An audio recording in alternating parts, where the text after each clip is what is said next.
नमस्कार। आज हम लोग पढ़ेंगे कोशिकांग।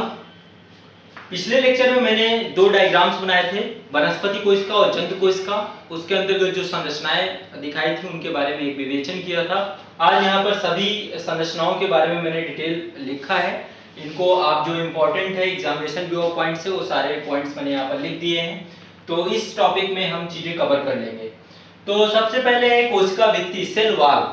ठीक है, सेल वॉल केवल पादप कोशिकाओं में पाई जाती है। सेल वॉल जो होती है केवल पादप कोशिकाओं में पाई जाती है।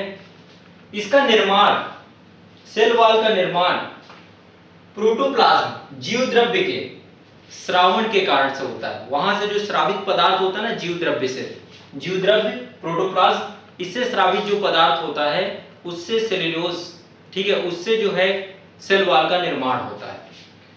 पादपों में सेल्यूलोज पेक्टिन और लिग्निन से मिलकर के कोशिका भित्ति बनी होती है। पादपों में सेल्यूलोज, पेक्टिन और लिग्निन, ठीक है, उससे मिलकर बनी होती है। कवक और ईस्ट में काइटिन से इसका निर्माण होता है। कवक और ईस्ट में काइटिन से निर्माण होता है।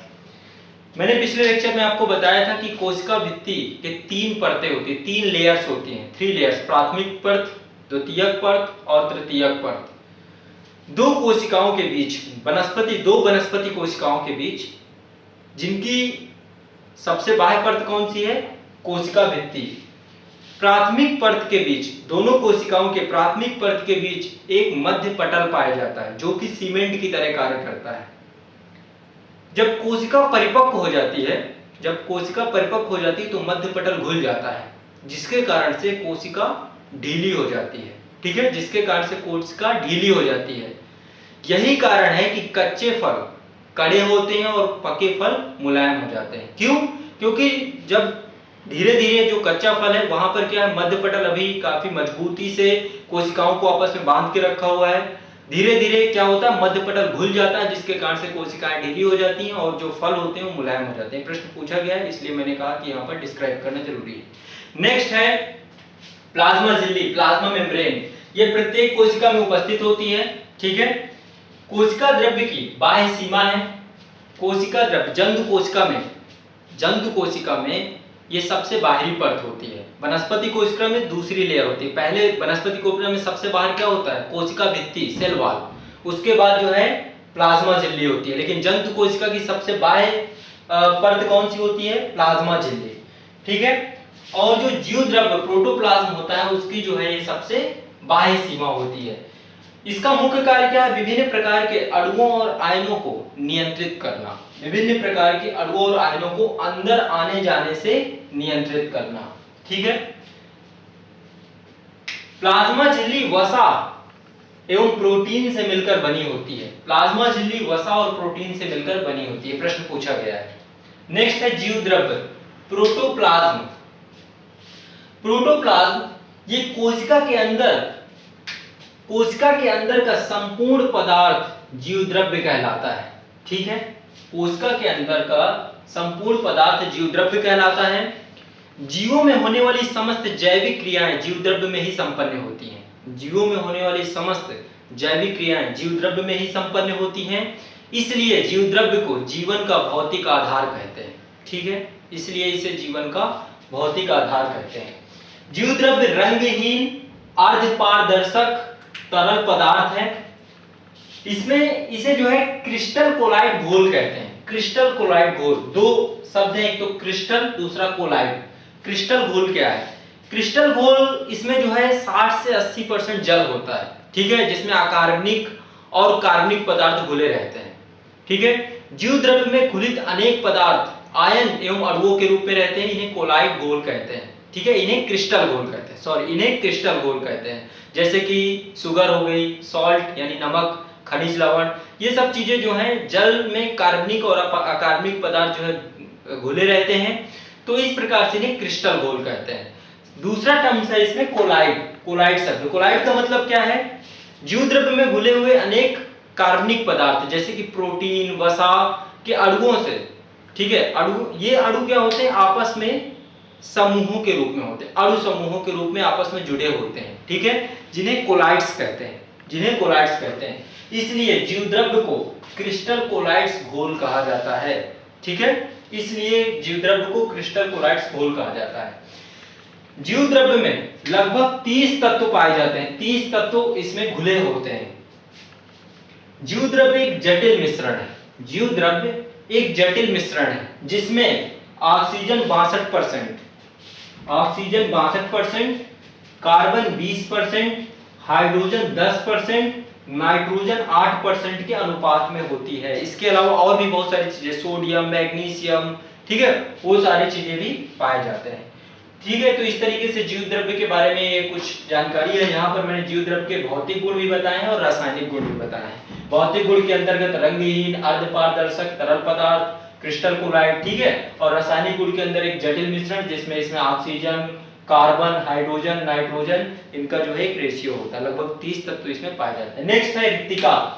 रिक्तिका केवल पादप कोशिकाओं में पाई जाती है, ठीक है, रिक्तिका केवल पादप कोशिकाओं में पाई जाती है।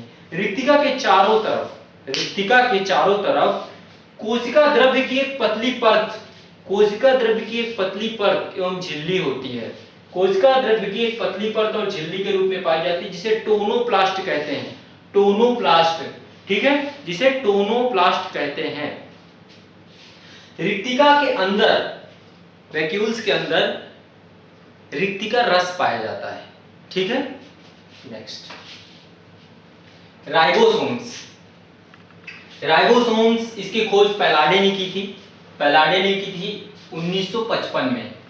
देखिए, जितने भी कोशिकांग हैं या ऑर्गेनेल्स हैं, इन सभी के जो खोज करता है उसके लिए मैं एक अलग लिस्टिंग करवा दूंगा, प्रश्न पूछे जाते हैं इसलिए वो भी बहुत बहुत महत्वपूर्ण है। तो राइबोसोम्स की खोज पैलाडे महोदय ने की थी। राइबोसोम्स डमरू के आकार के होते हैं, डमरू की आकृति के होते हैं, ठीक है।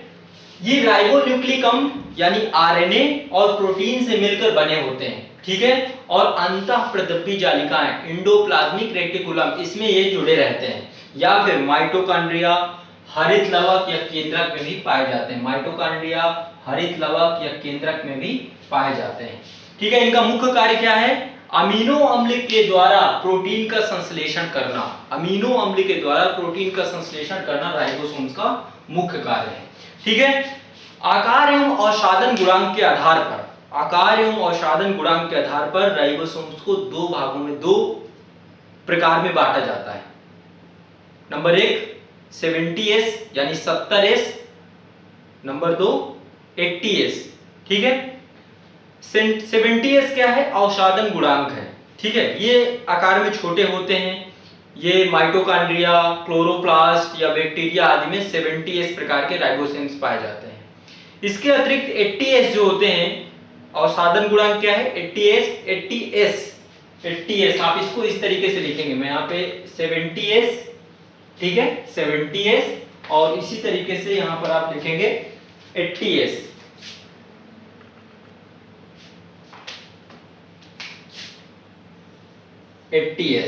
ठीक है।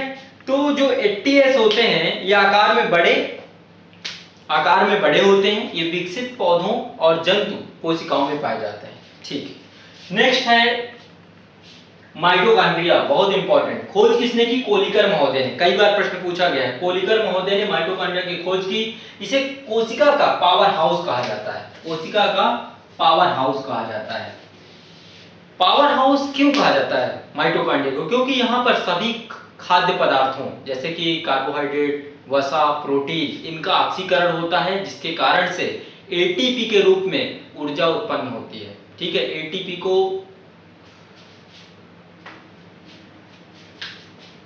एटीपी का फुल फॉर्म है एडिनोसिन ट्राइफॉस्फेट, एडिनोसिन ट्राइफॉस्फेट। इसको एनर्जी करेंसी भी बोलते हैं, एटीपी को एनर्जी करेंसी भी बोलते हैं, ठीक है। तो सभी खाद्य पदार्थों में वसा, कार्बोहाइड्रेट, प्रोटीन का ऑक्सीकरण होता है, इसलिए जो है माइटोकॉन्ड्रिया में एनर्जी होती है। जब हम लिक्विड पदार्थ लेते हैं तो बहुत जल्दी से ऑक्सीकृत हो जाते हैं, ठीक है, तरल पदार्थ, ठीक है, तो बहुत जल्दी से ऑक्सीकृत हो जाते हैं और बहुत तेजी से हमें ऊर्जा प्राप्त होती है। इसीलिए आप देखते हैं अस्पतालों में रोगियों के लिए या फिर जो खिलाड़ी होते हैं, एथलीट्स होते हैं, आप कभी क्रिकेट मैच के बीच में देखेंगे जो ड्रिंक वगैरह, तो वो लिक्विड ज्यादातर लेते हैं ताकि जो है एनर्जी जो है बहुत तेजी से उनके बॉडी में आ सके, ठीक। नेक्स्ट है अब यहाँ पर बाकी चीजें मैं बताता जाऊंगा, आप लिखते जाएं। नेक्स्ट है अंतःप्रदब्बी जालिका, पिछले लेक्चर में भी बताया था, यहाँ पर भी जो चीजें होंगी जान लेते हैं। अंतःप्रदब्बी जालिका का कार्य क्या है?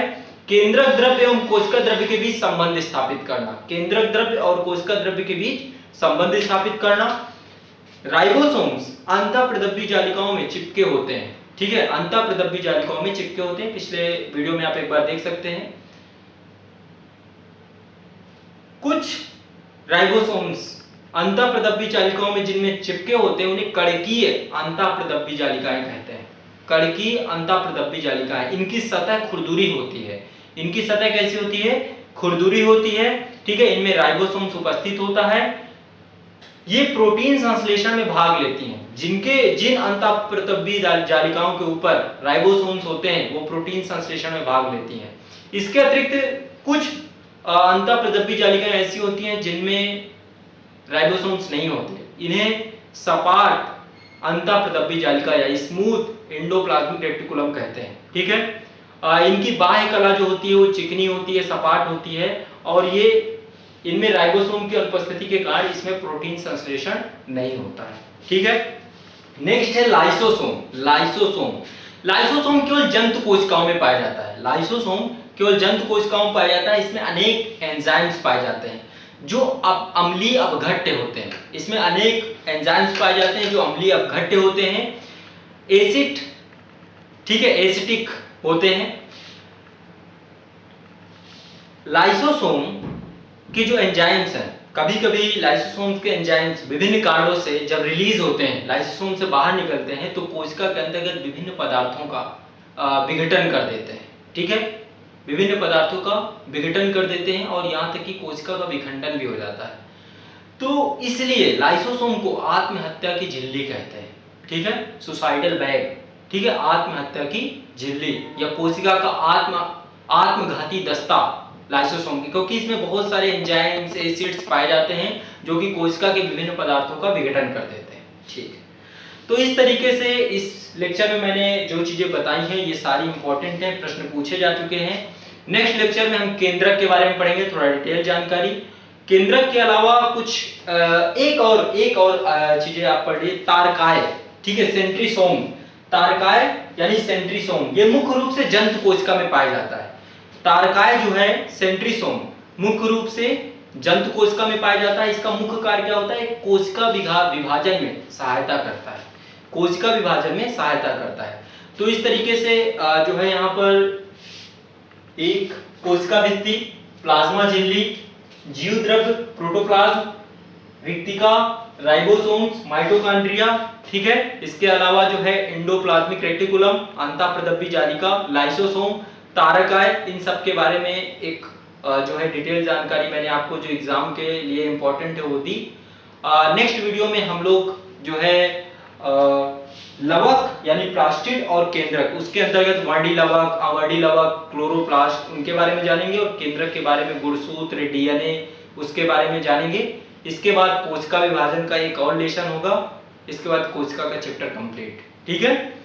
नेक्स्ट मैं आप लोगों से थोड़ा सा एक प्रक्रिया जानना चाह रहा हूं कि आप मुझे ये बताएं कि मैं चाह रहा हूं कि जो एग्जामिनेशन 2 पॉइंट से जो इंपॉर्टेंट टॉपिक हो पहले उन्हें कवर करा, जैसे विटामिन का हो गया, डिजीज का चैप्टर हो गया, या फिर जीव विज्ञान की शाखाएं, उससे भी काफी प्रश्न आते हैं कि किस शाखा के अंतर्गत किसका अध्ययन किया जाता है। इस तरीके के जो टॉपिक है पहले इनको कवर करा दिया जाए, या फिर जैसे एक पैटर्न पे है बायोलॉजी उस पे किया जाए। आप मुझे जैसा भी हो अपनी प्रतिक्रिया करके बता दीजिएगा। बहुत बहुत शुक्रिया।